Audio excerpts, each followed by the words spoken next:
Metro రైళ్లకు green signal వచ్చింది. త్వరలో BEML తో L&T ఒప్పందం చేసుకునుంది. 18 నెలల వ్యవధిలో కొత్త రైళ్లు పట్టాలెక్కేలా చర్యలు తీసుకుంటున్నారు. 3 రూట్లలో 10 మెట్రోలను ప్రవేశపెట్టేందుకు ప్రతిపాదనలు జరిగాయి.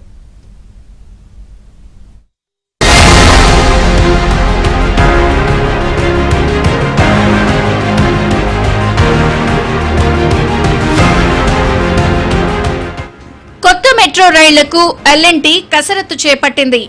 ఈ మేరకు మెట్రో రైళ్ల తయారీ సంస్థ BEML తో త్వరలో ఒప్పందం కుదుర్చుకోనుంది. BEML సంస్థ ఇప్పటికే మెట్రోలను తయారు చేసి పలు నగరాలకు అందజేస్తున్న దృష్ట్యా ఆ సంస్థతోనే ఒప్పందం చేసుకునే అవకాశం ఉంది. ఈ మేరకు వివిధ సంస్థల సాంకేతిక సామర్థ్యం, నైపుణ్యం, అనుభవం తదితర అంశాలను దృష్టిలో ఉంచుకుని L&T ఒప్పందం కుదుర్చుకోనుంది. ఈ క్రమంలో BEML తోనే ఒప్పందానికి ఎక్కువ అవకాశాలున్నట్లు అధికారులు తెలిపారు. 18 నెలల కాల వ్యవధిలో మెట్రోలను తయారు చేసి అందజేసేలా ఈ సంస్థతో ఒప్పందం ఏర్పాటు చేసుకోనున్నారు. ప్రస్తుతం 3 రూట్లలో 57 మెట్రోలు తిరుగుతున్నాయి. ప్రయాణికుల రద్దీ మేరకు కొత్తగా మరో 10 రైళ్లను కొనుగోలు చేసేందుకు L&T మెట్రో రైల్ దృష్టి సారించింది.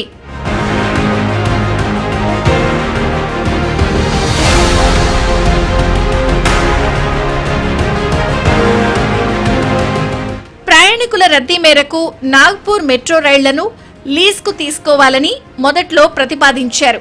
కానీ సాంకేతిక కారణాలతో అది సాధ్యం కాలేదు.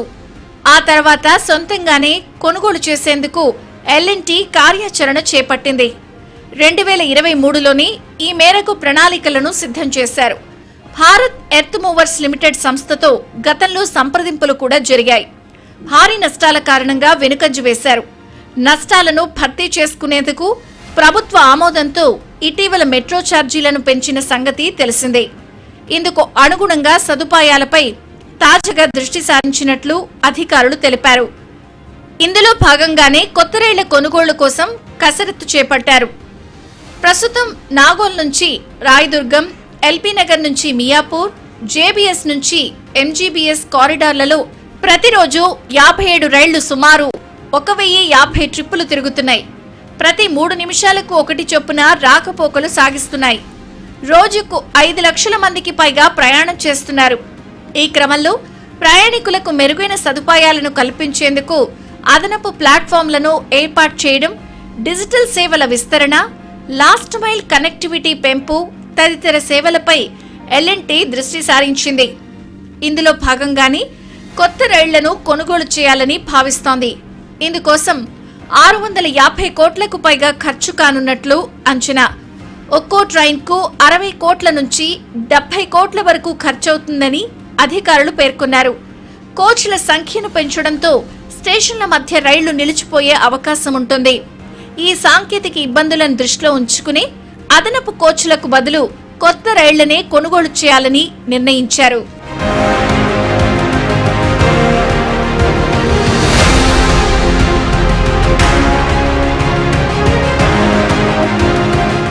మరోవైపు రెండో దశ మెట్రో విస్తరణ దృష్ట్యా కూడా ప్రస్తుతం ఉన్న రూట్లలో రైళ్ల సంఖ్యను పెంచడం అనివార్యం.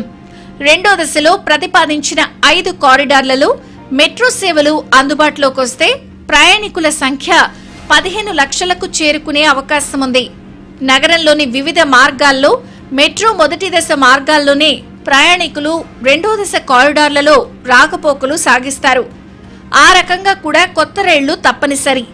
మొదటి, రెండో దశ మెట్రోల నిర్వహణపై ప్రయాణికుల సంఖ్య, ఛార్జీల పంపకాలు, విద్యుత్ వినియోగ వ్యయం వంటి అంశాలపైన L&T హైదరాబాద్ మెట్రో రైల్ మధ్య తప్పనిసరిగా ఒప్పందం ఉంటుందని అధికారులు తెలిపారు.